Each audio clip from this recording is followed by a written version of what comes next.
Howdy there, friends, family, adversaries, ladies, gentlemen, and non-binary folks. Welcome to the show.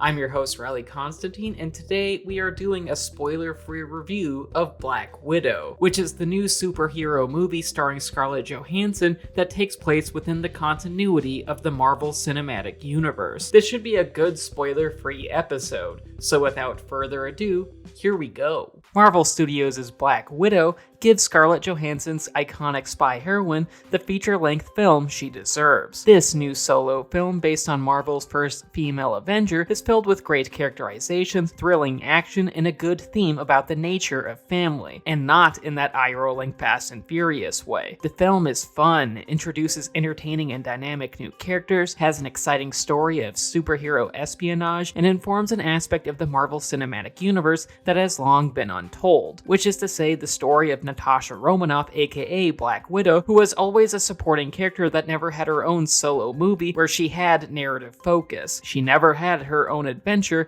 that fleshed out the mysteries of her character. In prior Avengers films and in other Marvel Cinematic Universe adventures, Black Widow was a supporting character who was shaped to fit the narrative of whatever movie she was in at the moment. Over the course of 10 years worth of films, she was a subservient SHIELD agent, a capable sidekick, a woman that was wistful over how she lacked a family, and she loved the Incredible Hulk's incredible green cock. And through all that, Natasha Romanoff's characteristics were far from concrete. Much like her nature as a spy, Black Widow as a character was a cipher. Hell, she was even more mysterious than her Avengers compatriot Hawkeye. You know, the Arrow dude. And by comparison to him and the rest of her fellow Avengers, Black Widow sometimes lacked definition as a character and as a superhero. But Marvel Studios' Black Widow at last gives Natasha some much-needed definition. Through the events of the movie, we get a clearer picture of the Avengers member with the most historical question marks. We finally learn about the modus operandi of this puzzle piece of a character. And the result isn't a good movie, a really great MCU character-focused adventure, and one that necessitates further viewings. Marvel Studios' Black Widow's good qualities start with its story. The plot follows Natasha Romanoff and takes place after the events of Captain America Civil War and before Avengers Infinity War, i.e. the movie is set after Captain America and Iron Man had that hissy fit that trashed an airport, but before Thanos killed half the universe and made the other half very depressed. The movie starts with a flashback sequence set in 1993 about Natasha's childhood, where we meet her sister Yelena, her father Alexei, and her mother Melina as they, on the surface, live a totally normal American life in Ohio. But sadly, this was all a ruse. Alexei and Melina were Russian spies, and weren't Natasha's or Yelena's biological parents, and after the family was found out by the US government, they were all separated from each other, and from there, Natasha and Yelena were indoctrinated into the villainous General Dreykov's Russian Black Ops organization that is referred to as the Black Widow Program, which is an organization that essentially kidnaps high-potential young girls from around the world and trains them to become merciless killing machines. Gee, I wonder who the bad guys are. After Natasha inevitably defects from the organization and joins SHIELD, she believes that Dreykov is dead and the program was destroyed. But when the movie's action gets rolling, Natasha discovers that Dreykov and his unethical girl-stealing program is still running. In fact, it is even worse now than it was before, because Dreykov developed a toxin that overwrites the identity of the girls and makes them obedient murderers on behalf of the state that lack any form of free will. Upon discovering this, Natasha springs into action, and she enlists the help of her former Soviet family in Yelena, Alexei, and Melina to help her eliminate Dreykov and destroy the Black Widow program once and for all. The story is really good. Marvel Studios' Black Widow's narrative is tight and laser focused on its plot, the action set pieces, the character development of its likable star, as well as the performances of the electric supporting cast, and how it's an inherent love letter to the spy thriller genre. And through all of this, you can really tell that director Kate Shortland had a creative vision here that combined James Bond-style espionage thrillers with the superheroics and good character development of a Marvel Studios production, and the effort shows, resulting in a movie that is worth giving a damn about, which is more than what I can say about Thor: The Dark World, because that film is a piece of shit. Though admittedly, some people might criticize this film's smaller scale. In terms of narrative stakes, Marvel Studios' Black Widow is minuscule compared to, say, Avengers Endgame, or Captain America: The Winter Soldier, or Thor: Ragnarok. Ragnarok. The story within Black Widow is much more personal to the character of Natasha Romanoff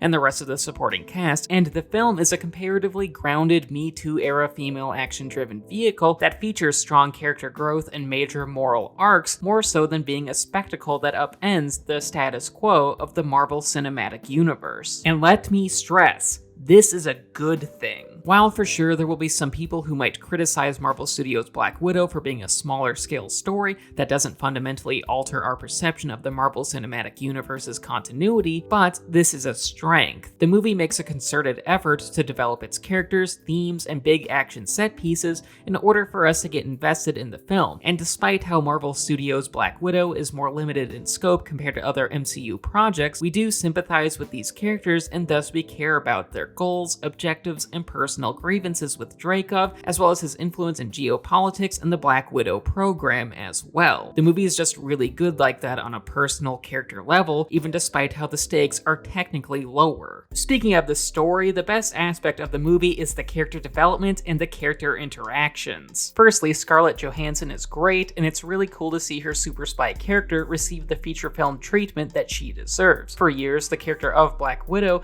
has long had enough source material and fan goodwill to deserve her own movie, and it's awesome that we finally have a Black Widow feature-length film, a movie that explores the ins and outs of Natasha Romanoff's past that does the character justice. And if this is the last time we see Scarlett Johansson's Natasha Romanoff as Black Widow, then ScarJo and Marvel Studios will have left the character on a high note. But with that being said, it is the supporting cast that really ups this film a notch. Most notably, the Russian family dynamic is awesome. In fact, I love all of these characters. Florence Pugh's Black Widow agent Yelena is an infectious presence with a good morbid sense of humor. Rachel Weisz's Melina is appropriately cutthroat and has a no-nonsense demeanor, and David Harbour as Alexei, who can essentially be described as a washed-up Russian version of Captain America, is hysterical. His character is really funny, and he steals every scene that he's in, though admittedly the occasional jokes about his weight are less humorous. And when combined, Natasha, Yelena, Melina, and Alexei have great chemistry and make for some of the film's most memorable moments, and for that, I adore them. These characters additionally really befit the film's theme regarding the concept of a chosen family, which is a relatable theme for many people in reality. Through the action and the character development, the movie posits many questions. It asks if family is inherently biological, or if it is something that can be chosen, and whatever the answer ultimately ends up being, which I won't say because of spoilers, the film really nails this familial theme on the head. Whether through their respective character arcs or the high-flying action, Natasha's family is entertainingly dysfunctional and accurately reflects the film's core theme that questions the definition of family. The action itself further complements the themes and the character work as well. Marvel Studios' Black Widow has some cool action set pieces that play off the character development and character interactions of Natasha and the rest of her family. The fight choreography and the framing of the action is solid, and the villain Taskmaster, i.e. the villain who can mimic any combat maneuver upon seeing it, is given a cool spin as this undefeatable, fearsome Predator-style enemy that just dominates whatever action sequence they're in, though I do wish they had more screen time. But in whatever way you put it, the film uses its action in service of the overall narrative and character development rather than the other way around. And that's what's ultimately great about Marvel Studios' Black Widow. While the action alone is inventive and a lot of fun, the core story, character work, performances, the stellar third act, and the themes about family really make this a movie worth watching. It has a lot of heart and creativity,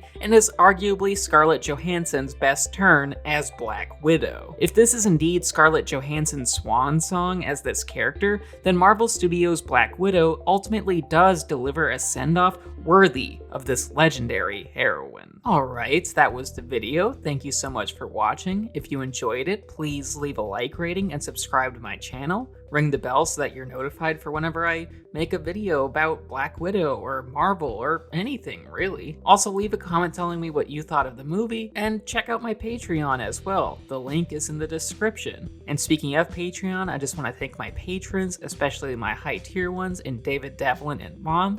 Thank you so much for supporting what I do. Love y'all.